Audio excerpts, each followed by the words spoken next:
Hello, today is December 1st, episode 4 of the Chambana Proud podcast, brought to you by the Champaign County Forest Preserve District. This is Carly with the Champaign County EDC. And this is Terri with Visit Champaign County. Hi, Terri. Hi, Carly. It has been a really busy weekend. Oh my goodness, with Thanksgiving thrown in there, I feel like we have a lot to talk about. We do. But you go first. What were some of the things that you've been doing leading up to this pod? So before Thanksgiving, I did a couple of things, which I was excited about.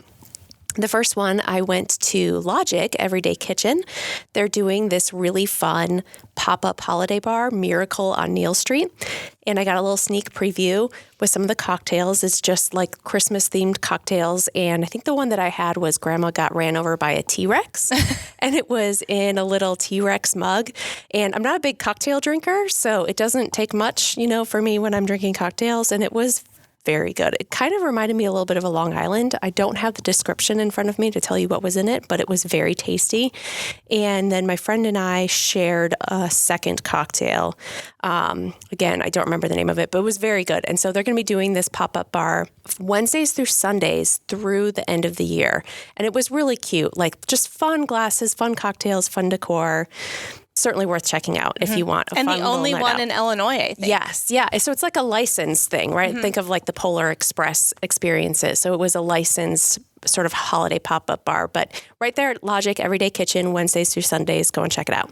And then I did what we talked about last time. I went to Heavy Spoon to check out their ice cream. My daughter and I went, and we both got sort of like their pre-packaged offerings, which, they recommended an ice cream, they recommended a cereal and, some chocolate syrup on top. And the one that I had was like everything Oreo ice cream, crushed Oreos, Oreo cereal. It was very good. And then my daughter got something that was like all chocolate, and it had like the Crave cereal and, oh gosh, I can't remember what else went on, but you can get it as a milkshake. So that's what she did, is she got it as a milkshake, and they like lined the cup with chocolate syrup and then stuck the pieces of cereal to the side of the cup. Wow. So it was quite the treat, but it was really good. So that was like pre-Thanksgiving. And then Thanksgiving itself was just really nice and quiet and chill. And I'm embarrassed to say that I watched The Godfather for the first time, which was fantastic. I can't believe I'd never seen it before, but now all of those lines that you hear from The Godfather, I now know where they come from. We'll use them. Yep. But you needed a relaxing day because you had a very busy few days after Thanksgiving. Yeah, we hosted the IHSA football tournament this past weekend at Memorial Stadium. We do it every other year, but because of the pandemic, we've not had it for 4 years. So it was really nice to welcome teams and fans back. Everybody that comes to this is so excited to be here, and they were so gracious. And we, gave them coffee and cocoa and popcorn and all sorts of little treats. And the number of people that, were saying thank you and wanted to, pay us or tip us, was just lovely to see, but completely unnecessary. We are just here to welcome everybody and make them feel like they're part of the community, and they get their own tent to tailgate in. And there was just so much school spirit and pride. And, it was heartbreaking to see some teams lose, but of course that's what happens in the championships. But everybody was just happy to have made it here for Thanksgiving weekend. And so it was a lot of fun. It was 2 very long days of standing outside, but we got really lucky with the weather, and we were just happy to have them back. How was your past week? It was good. I feel like I did a lot of shopping, which is necessary. Which is necessary. But one of our favorite things that we do is we always go to Tate Trees and get our Christmas tree. And this year they opened a little bit earlier, which was nice. They were open the Monday before Thanksgiving. So we always go out there. And this year we got not 1, but 2 trees. You got 2 trees. We got 2 trees. And it was really nice because then we hosted Thanksgiving, and my nieces were there, and they helped us decorate the trees. But I love Tate Trees. It's just north of Champaign. It's right up Mattis Avenue, about 10 minutes. It's fun. It's not you go there and they're pre-cut, so you just go in, but they have a ton of different options. And the thing that I love about them is this little secret of how they cut their trees and how you put them up in your house. So, Christmas tree stands are kind of a beast, right? Yeah. They have a special stand, which there is a name for it. I just call it their magic stand. But they drill a hole in the bottom of all their trees, and then you just stick it on top of the stand in like a really tall, like almost like a needle looking thing. Oh. And it's super easy. So you don't have to get down and like crank, on a stand and all that kind of stuff. So anyway, we did that. We got 2 trees, very exciting, very exciting times over at our house. And then we just tried to support as many small businesses as we could for Shop Small Saturday, and really all of the things that happened after the Thanksgiving weekend. So we checked out some of our favorite spots, got some coffee at Columbia Street Roastery, went and got some books at the Literary, and just tried to, go around and sort of be at all of our favorite places. Now, were you shopping for gifts for other people, or were you shopping for yourself? Okay. Both. The coffee was definitely for us, although we did buy coffee as a gift for some folks, but yeah. Yeah. What kind of coffee do you get there? Oh, okay. So I mostly get black velvet. That's what I get. Yes. Okay. For ourselves, my husband Tate, he likes all the Mexico blends, and he likes more crazier stuff than I do. Mm-hmm. I just tend to stick to black velvet as my favorite. But now we have all of my in-laws on Columbia Street Roastery, so they order it. They live in Southern Illinois. That's the only thing that they buy now. That's great. They ship, so and that's they perfect. Ship. Yeah, so they usually have it shipped, but if we're going down there to see them, we always bring some too. So. That's so nice of you guys. So it was a great weekend. Awesome. Well, yeah, I'm glad we both had some good times at Thanksgiving, and I think we're both a little dreading this week and catching back up with everything. But yes, the inbox is scary. Yes. All right. We also had a show. Yes, for sure. Well, we also have our trivia to answer as well. So last week's question was, the Illini have competed in the Rose Bowl tournament 5 times. How many times have they won? And the answer is 3. Yes. So they won in 1947 against UCLA, in 1952 against Stanford, and in 1964 against Washington. They lost in 1984 against UCLA and in 2008 against USC. Weirdly, those are the 2 teams that will be entering the Big Ten Conference here shortly. I don't know. Did you watch the game this past weekend against Northwestern? We couldn't watch it. We were, working, but we had it on one of our cell phones, and Brooke on our team was giving lots of updates. Mm-hmm. They played so well, and it was so exciting to see how well they ended the regular season. And then we had all eyes on that Indiana-Purdue game because we had that chance back. Didn't quite make it, but you know what? I think they did so well this season, and I'm excited to see what bowl they end up at this year. Mm-hmm. Absolutely. So... yeah. Anyway, well, we have a great guest with us today. I'm really excited about our guest. Do you want to, say anything before we welcome her? Yeah. So we are thrilled to have Julie Pryde with Champaign-Urbana Public Health District with us, who we've gotten the chance to work more closely with over the past few years, and is just a great partner to us in many ways, and also keeps us highly entertained. Yes. So we are thrilled to have Julie with us here this morning. All right. And we will get to Julie here in just a second.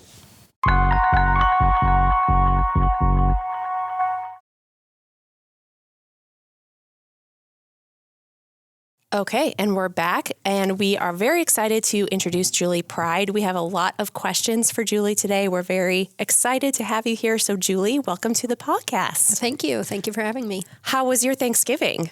It was very nice. Other than a broken toe, it was very relaxing. Oh, no.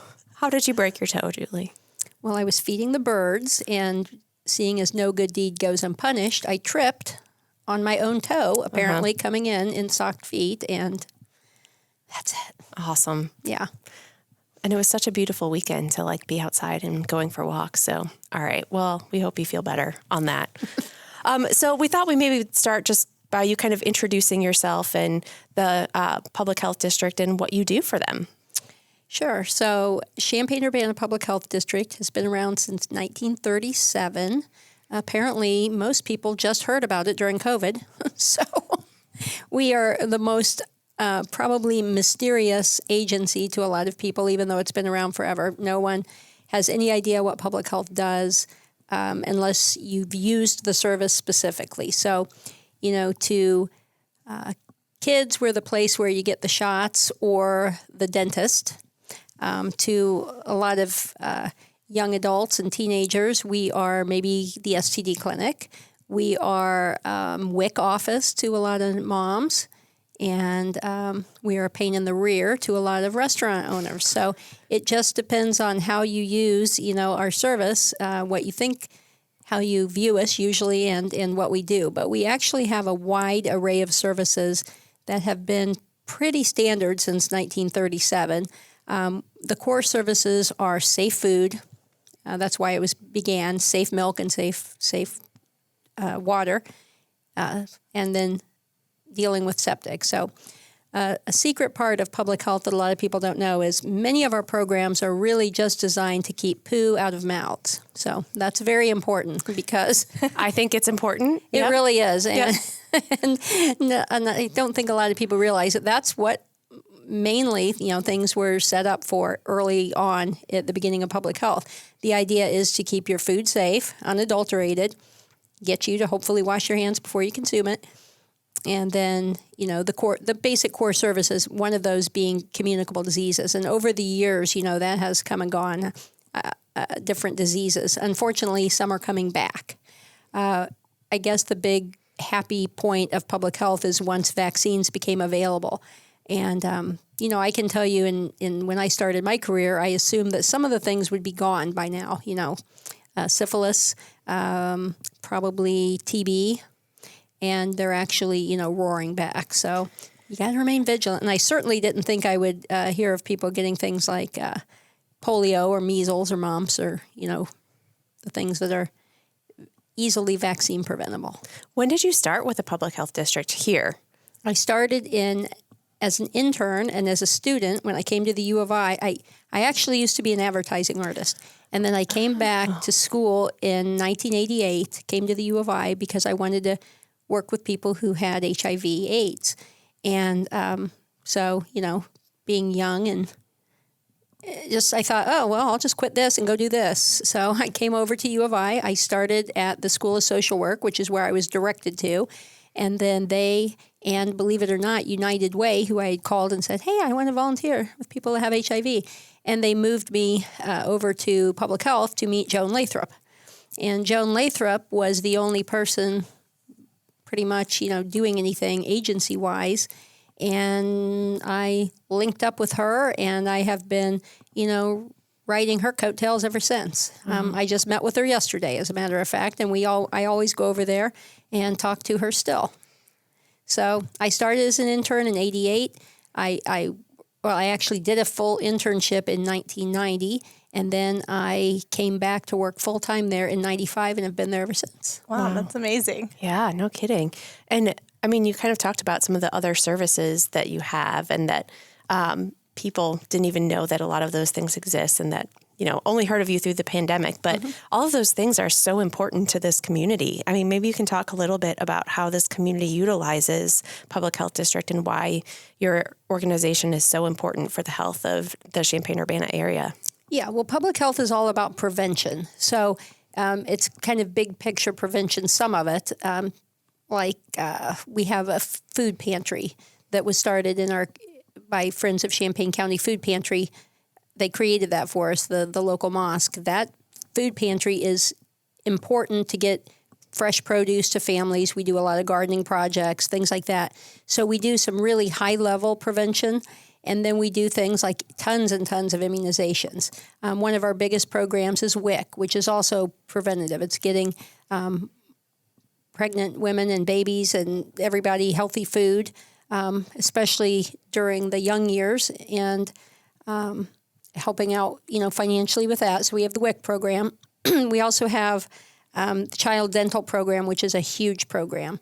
For decades and decades, we were about the only place in our community for children to get dental care if they had no insurance or if they had Medicaid. Now there are a few more places, which is good, but that's still a big program. We have a large STD clinic, which has been going since 1937 in one form or another. Of course, back then it was called VD Clinic, so a little history.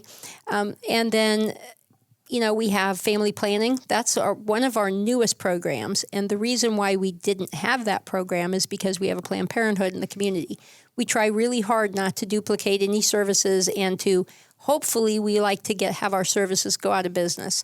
So in an ideal world, we do something for a while until other place gets it up and running and moves on with it.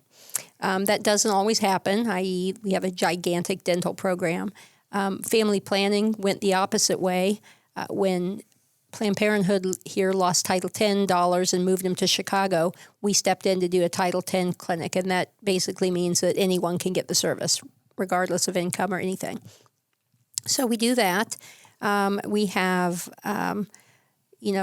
Great Start program going out and visiting with families in their homes, working with kids to do some developmental screenings, things like that.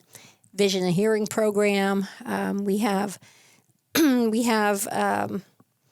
just all kinds of things that are the higher level type of prevention. We work with lots and lots of agencies in the community, and we're always trying to bring in the idea of health equity, like how is this going to help our community as a whole? One of the big things we do is the I-Plan, which is a community health needs assessment and community health improvement plan. That is a big thing that we have it with the hospitals, United Way. We also work in Danville to do it with Vermilion County as well.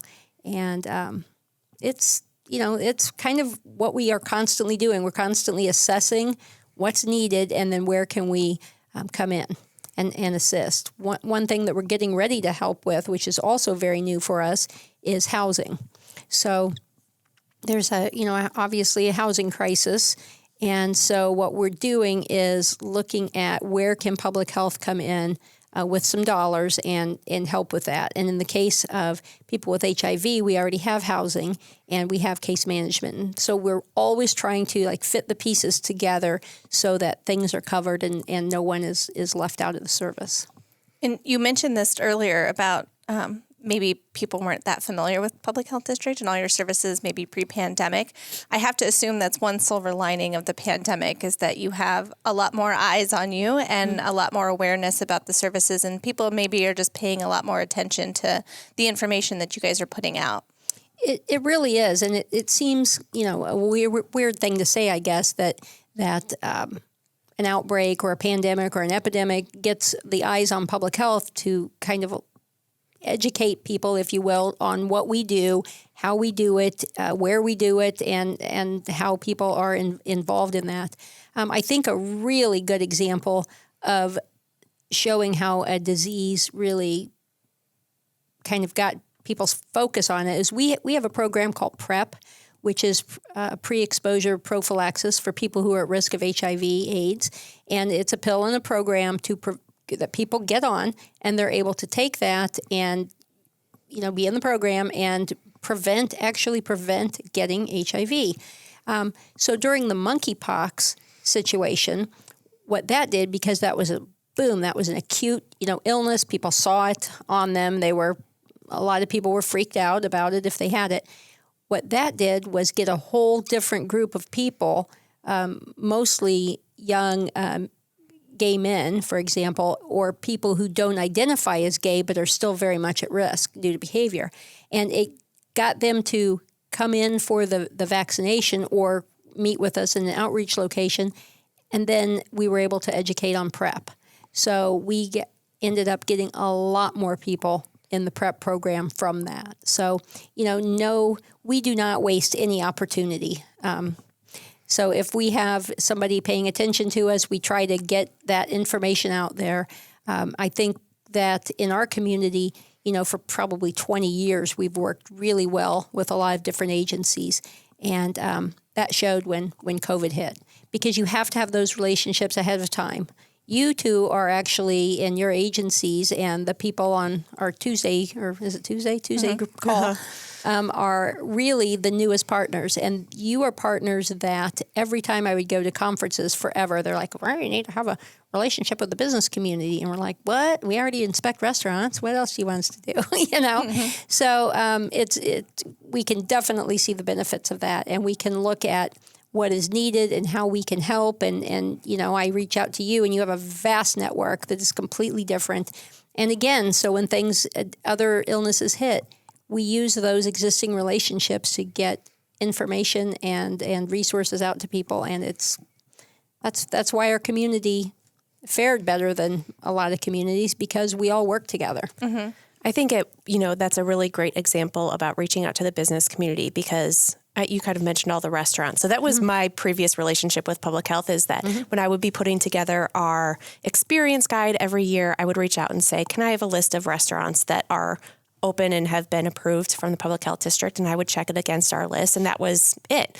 But then during the pandemic, as we were trying to get information out and let people know what they needed to do to stay safe, it was so great to have this conduit between public health and our organizations and the local businesses where we could send them that communication, as soon as we got it. And so they were so grateful and thankful that we were able to pass that information on to them so they didn't have to dig for that information themselves. And I think, that even strengthened our relationships with the businesses that we have in this community. I don't know, Carly. We were able to get out information so quickly, but package it in a way that it was most beneficial to those that we were talking to. And I think just there's such an appreciation for how forward-facing public health was. You guys took advantage of every media opportunity. You listened. You did roundtables with employers where you literally just hopped on calls and answered questions, which for a lot of months of the pandemic, things were very confusing in trying to navigate what you should do, what you shouldn't do, how you should handle certain situations. So I think that a lot of good has already come from all of that and will continue to do so. And I know that, we always have lots of ideas for how we can work together now. And you guys are always great about saying, yes, let's do it. So yeah, we had a lot of fun too, though, during all of it. We made some fun videos and, did some tongue-in-cheek things, which, never took it, never not took advantage of an opportunity, like you said, to educate and communicate. Yeah. So, and we learned a lot that we never thought we would know, thanks to Julie and her team. So. And that will pay dividends so far down the road because now these relationships, people are more comfortable calling us and saying, hey, I may, I work in a restaurant, but I'm going to open this. And it's like, get out front of things because, people think of the restaurant piece of public health as like regulatory and onerous and everything, but we're really all about prevention. That's what we want to do. If we never did another, negative inspection, that would be wonderful because that's the point. We like to put things, we like to put ourselves out of business in certain areas, if you will. So you go from that, you look at something else, just like, with ticks or something, we're looking at ticks or mosquitoes, and then hopefully, we can just keep branching out and getting something off of our plate. Yeah. So during this whole process, I think you kind of mentioned, Carly, taking advantage of all the media opportunities and stuff. I think you found yourself more in the public eye than you ever really could have imagined. So what's that been like for you? It's a little uncomfortable, basically, because, I liked my little perch in obscurity, which is where I had been for a very long time. So it is unusual for me to go out and have people in the community, and this community is so wonderful. I mean, usually what it is they're thanking me or public health, which is, wonderful. And I always have to use that time to educate as well, that we were just one piece of a very, very large picture. But so it's been different, but again, it's nice because then we talk about other things. And through these different conversations, we have learned that we need to go, to other places or to reach out in a different way because we know in public health that the best thing to do is listen to the individuals you're trying to reach, listen to them, find out how to serve them, basically. Then that always sounds good, but it really is not done as systematically as it needs to be. So, through COVID, there was just lots and lots of interactions. At some point, maybe, down the road, I will look and see how many emails, texts, things that were responded to, because I am kind of curious, but when you're going through it, you're just focusing on moving next thing. Move it through it, right? What's the next thing? Answer the question, go on to the next question. But with having the community having so much interaction with us and asking so many questions, that was wonderful because then that allowed us to, and oftentimes, we use your creativity to say, hey, this is this is misinformation out there. Can you help us, craft something to reach that and to address that? And that is, that was just completely very, very useful to us and to the community. Well, maybe some of our listeners who live here probably are already aware of this, but if we have folks that are tuning in that don't live here and aren't too familiar with it, I mean, one of the more unique things about us as a community was that we were oftentimes leading efforts for the state. I mean, not just in the work that the university was doing, working with the state public health, IDPH, and even the governor's office, but some of the things that public health was doing, some of our messaging campaigns, I mean, those were things that were replicated far and wide throughout the state of Illinois that we really set sort of the tone for and developed materials for and stuff like that, which was really different and unique in that sense. And again, Terri and I, ways that we thought we would never interact, but we did. So, and it went way beyond Illinois too. You probably don't realize it, but we're involved in different groups, National Association of City and or of County and City Health Officials. Our stuff went out through there. A lot of different places used it. We're kind of a unique health department in our relationships and our ability to move really, really quickly, because a lot of them are county health departments, and that slows everything down. It just does. And so we were able to get stuff out in real time and then share it, regionally easily, and then through different presentations or things that we did, it went out nationally to a lot of different places. And we do the same thing. I mean, we look to other areas all the time. Seattle-King County is one that we are always looking for stuff for because and with COVID, they were right out front, unfortunately. They were having a really rough time, but they bought a hotel. I did not follow that. Although, looking back, perhaps I should have. Interesting. That is interesting. Yeah. At the very beginning, they bought a hotel because they knew they were going to need it for isolation and quarantine. Wow. We just rented, hundreds of thousands of dollars worth of rooms. But yeah. Interesting. I don't know what you do when you get to the end of a pandemic and you're like, oh, hey, we have we have this hotel. Although, that's not public health. Being in housing is not really that unusual of a thing. So, Interesting. Well, speaking of COVID and the pandemic, we're kind of in a low transmission period here locally, but we just came out of Thanksgiving and we have the end of year holidays coming up. What advice would you give people as we kind of go and visit our families and our friends to make sure that we're all staying healthy? Yeah, well, COVID is low right now. Unfortunately, flu is very high right now and headed straight up, and RSV is leveling off. So that's a good thing. But, in every winter, we have things go around. This year, we just have a lot of respiratory things going around at the same time. But you do the exact same things to prevent COVID, prevents all the respiratory illnesses. So if you're around people, wear a mask if that's possible. Basically, what I try to get across to people is, and this is good in general, know who you're going to be gathering with. So, if you're going home and you have an elderly grandparent there or parent or someone that is undergoing cancer treatment or some other type of treatment, you really have to step it up and protect that individual. That means masks, that means distancing, sometimes that means canceling things. So you really have to know who you're meeting with. If everybody's, young, healthy, vaccinated, and doing their thing, you can definitely step it down a little bit. But anyone who's had flu does not want that. So the main thing is to get yourself vaccinated against everything that you're able to be vaccinated against. That's your very first line of protection. That's the thing that is going to do the most to keep people out of the hospital or out of serious illness or death.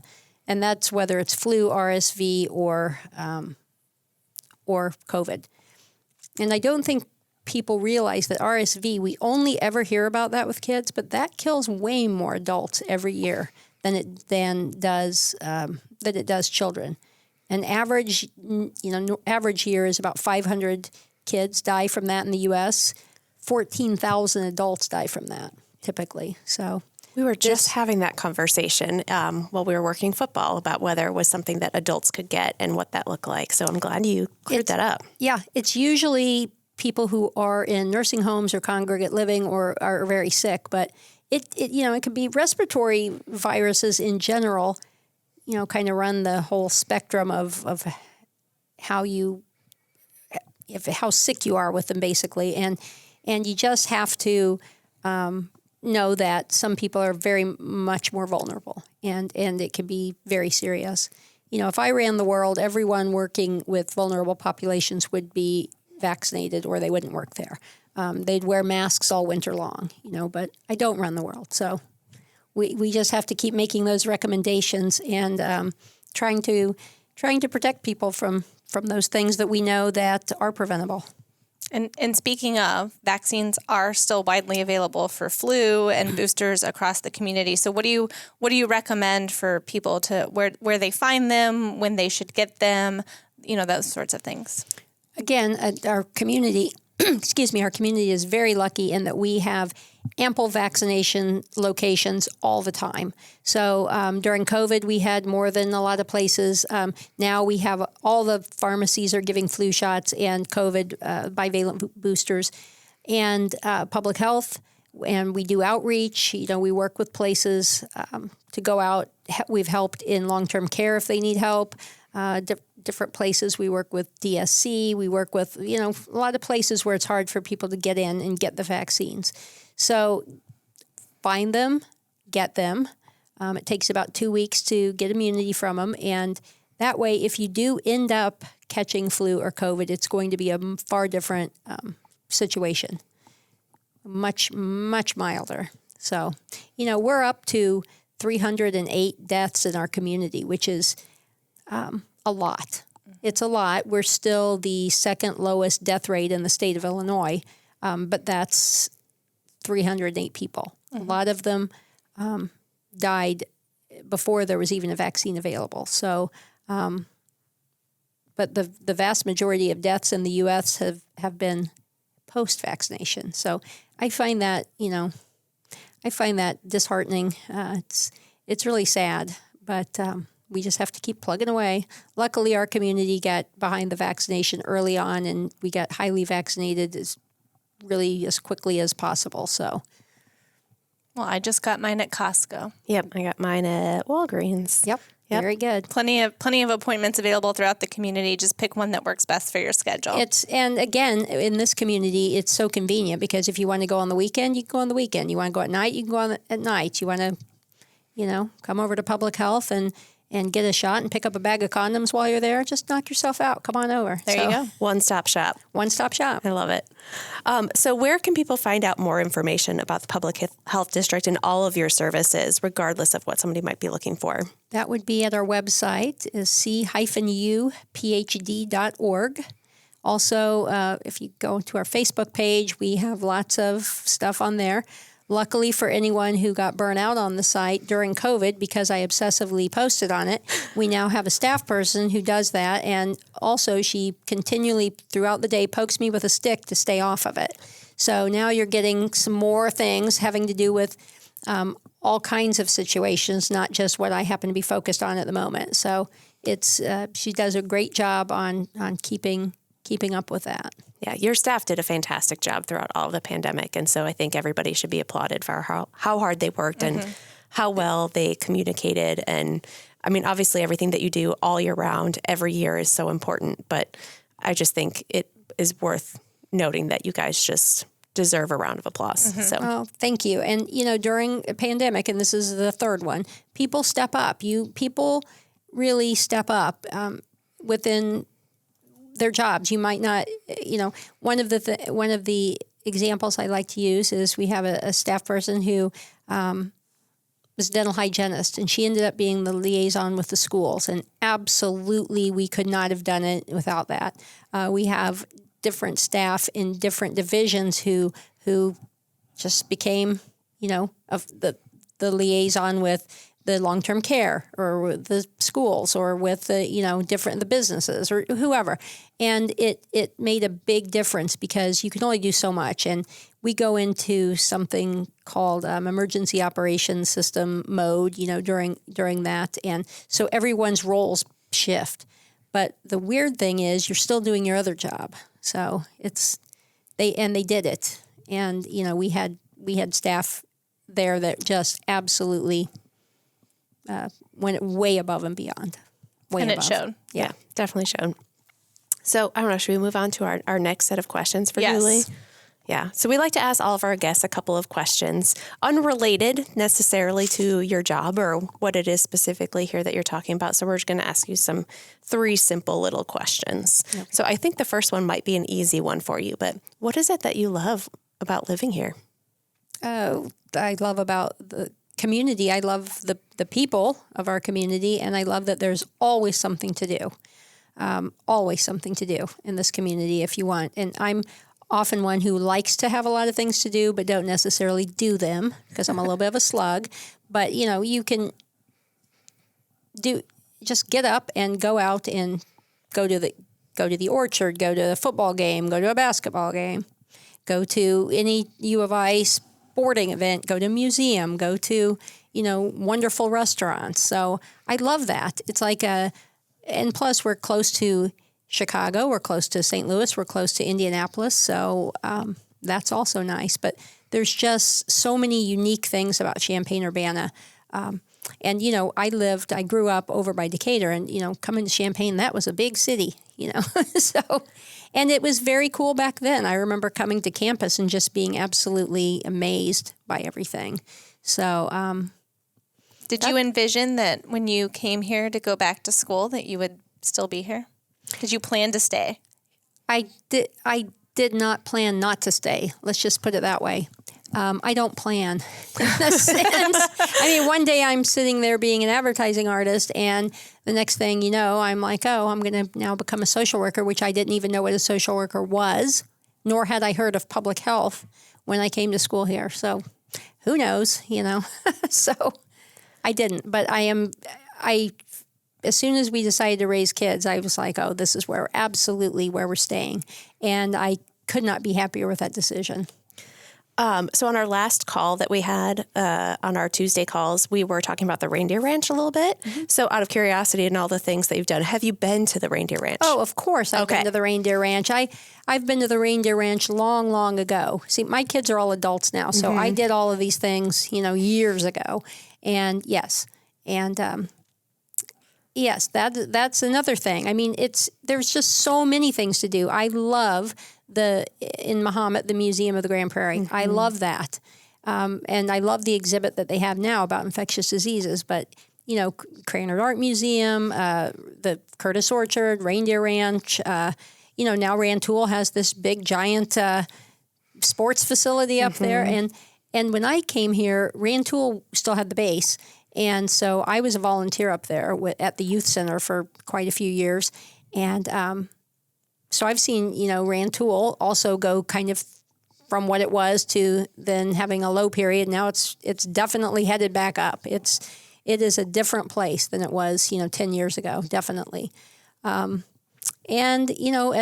because I'm also part of the county health department, I go around to a lot of the places in the county as well. And it's, for the most part, during COVID, certainly I wasn't probably as well liked out in some of the areas, but you just talk to people. We do it during the I-plans, and I like to be the one to go out and talk to people wherever I find them, whether it's at the grocery store or whatever, and just find out, how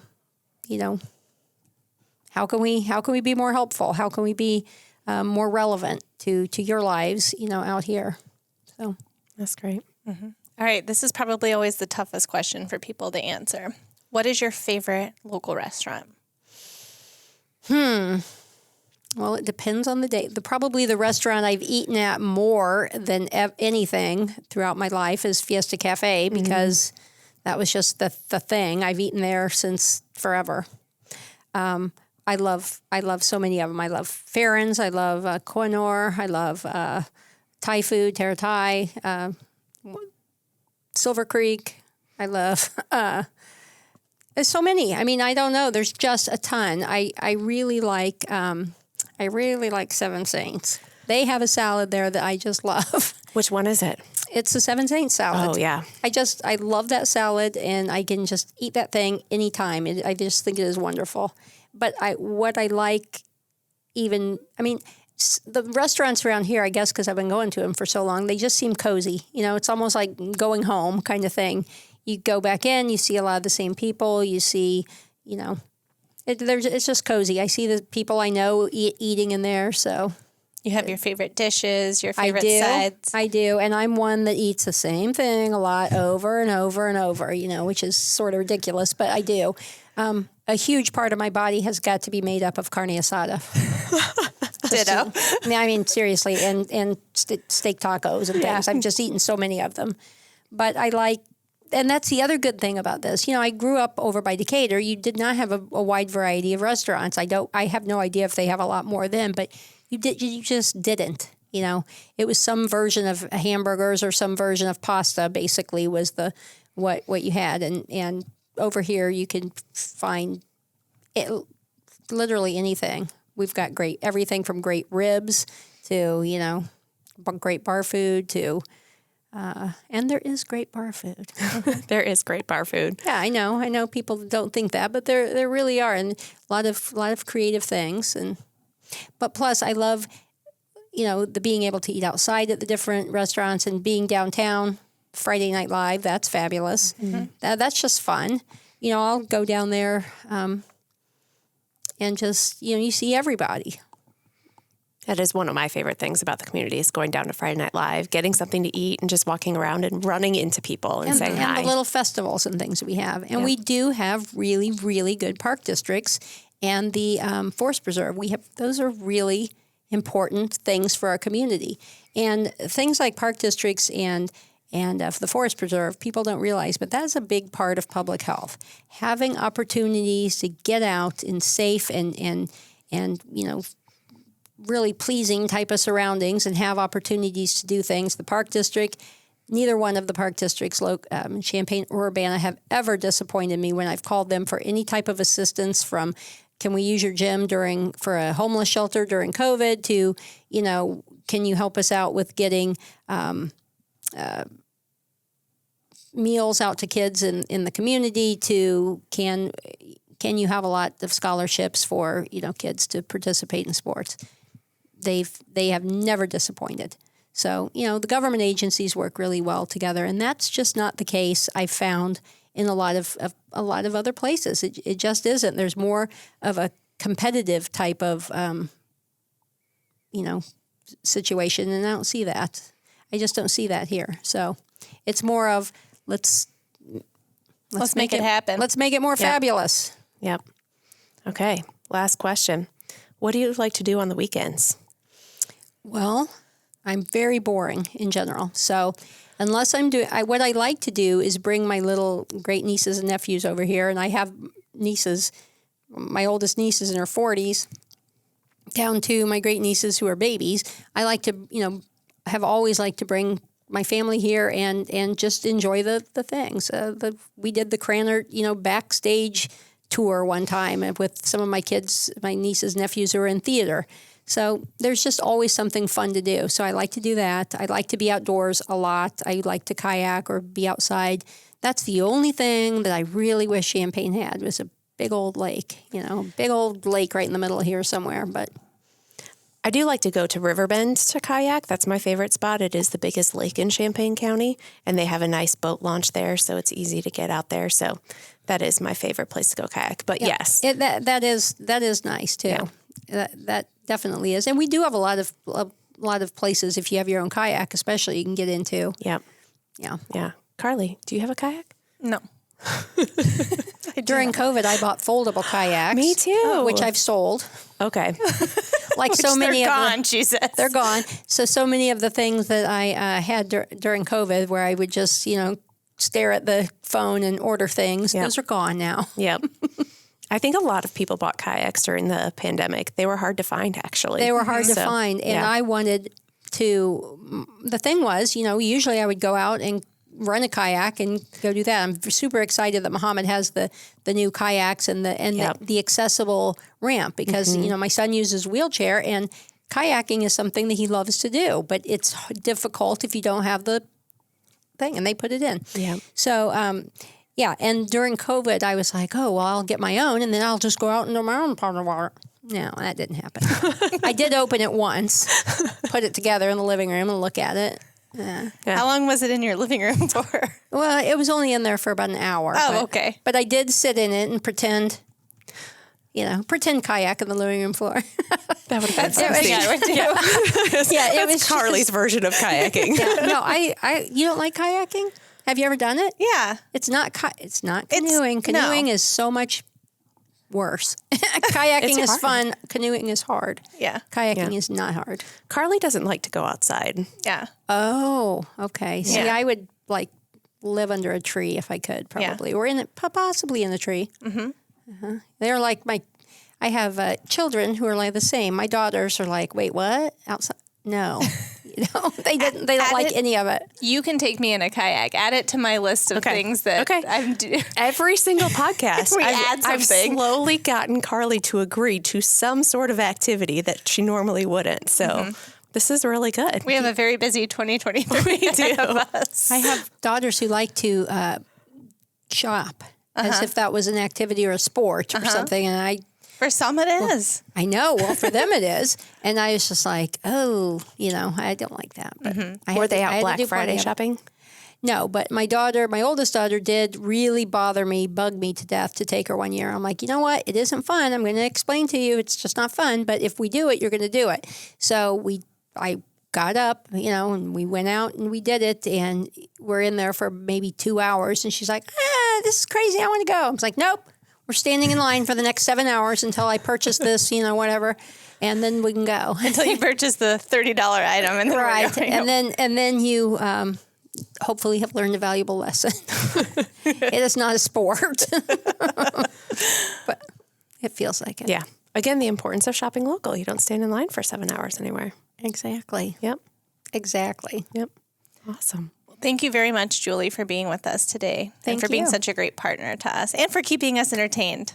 Thank you. Yeah, I should say, we have these calls regularly, and I think between you and Scott Eisenhower at the Village of Rantoul, I think the rest of my coworkers think I might be crazy because I just sit at my desk and laugh, and I don't actually say very much. So I'm just sitting there laughing, and they don't know what I'm laughing about. But the two of you are quite entertaining. Scott gets some things in. You've got to pay attention because it just goes right along with the speech, and you're like, wait, what? Yeah. What did you just say? Yes. Yeah, We get a lot of work done, but we also like to have fun. Yes, we should preface that. We're actually working and coming up with some strategic things that are going to happen for the benefit of our community, but we do like to laugh we have when to that have happens. fun. Yes. So, all right. Thank you, Julie. Thank you.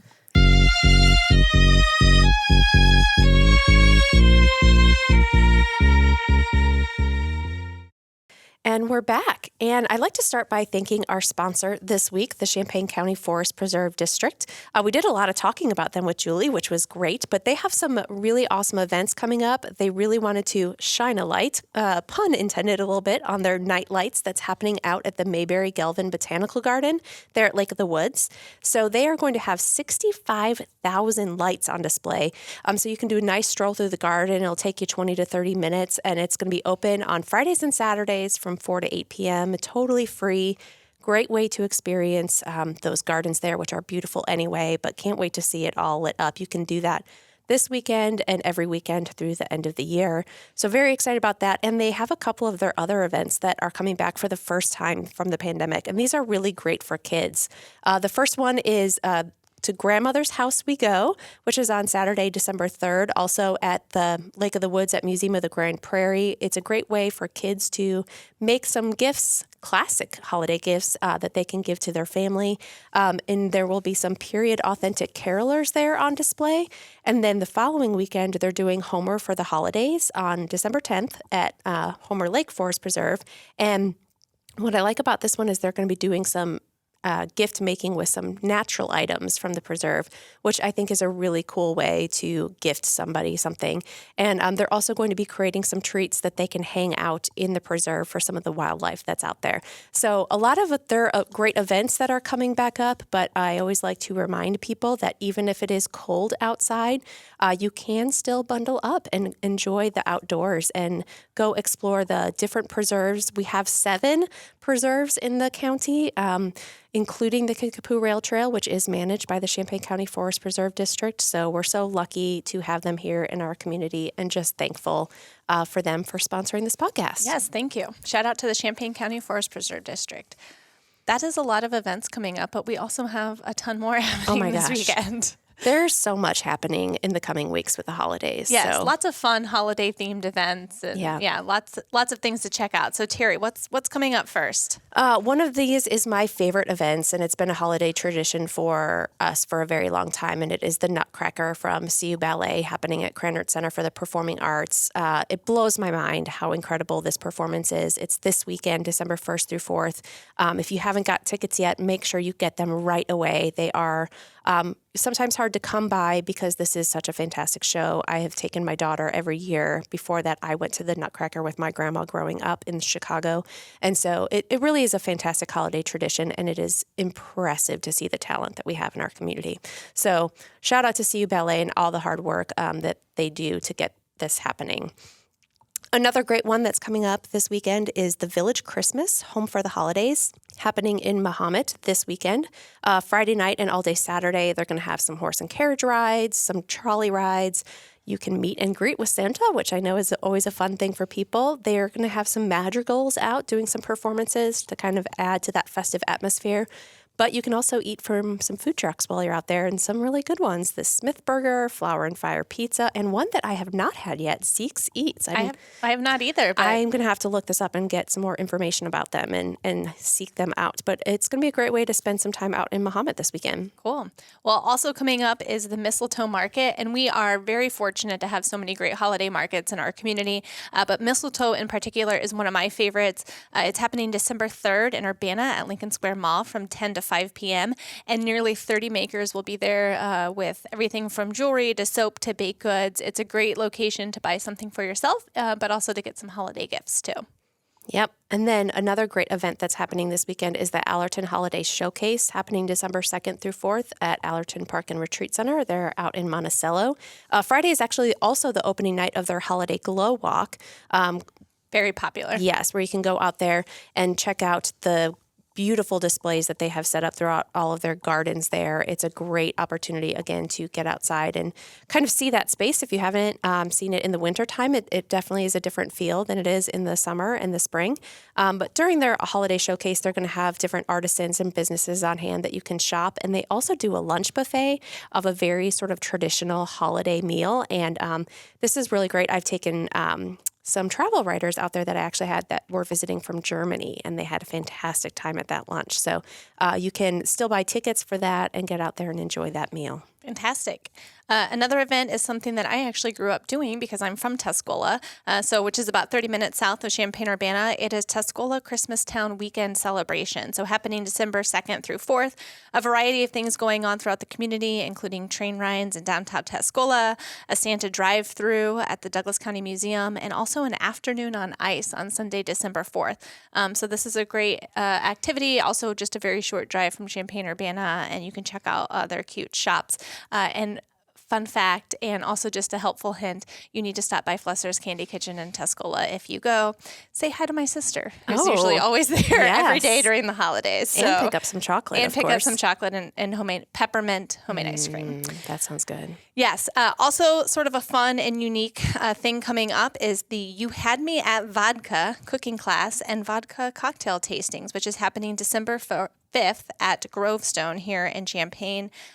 It is a sign up in advance event, but they use vodka in cooking and cocktails like White Russian cupcakes and Bloody Mary vegetable soup. So this is a very unique sort of spin on a cooking class. Yeah, great ideas of things to make as you're getting ready to host people for the holidays. I think everybody's Christmas would be better with some Bloody Mary vegetable soup. And also Grovestone is just a really cool store. It's where we buy all of our oils and balsamics. So you can buy it there for great spot for holiday gifts. Yeah, and they do a lot of cooking classes. So if you can't make this one, check their calendar of events, and I'm sure you can catch one coming up. All right, lots to do. So all of this and more is on Visit Champaign County's calendar of events. And let's end with another Champaign-Urbana fun fact, Terri. Okay.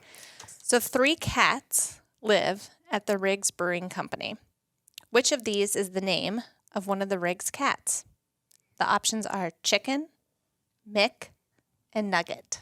I kind of hope it's Chicken. Me too. That'd be a great name for a cat.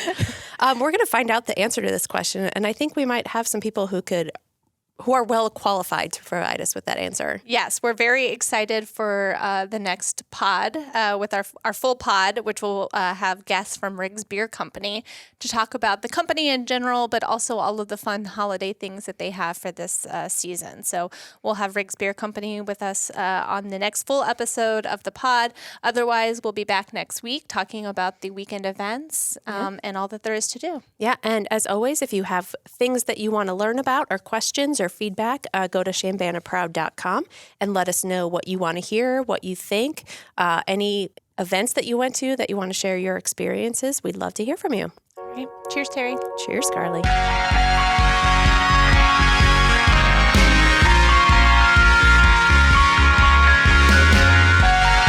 We'd like to thank Perennial Sound Studio for providing us with the music throughout our podcast.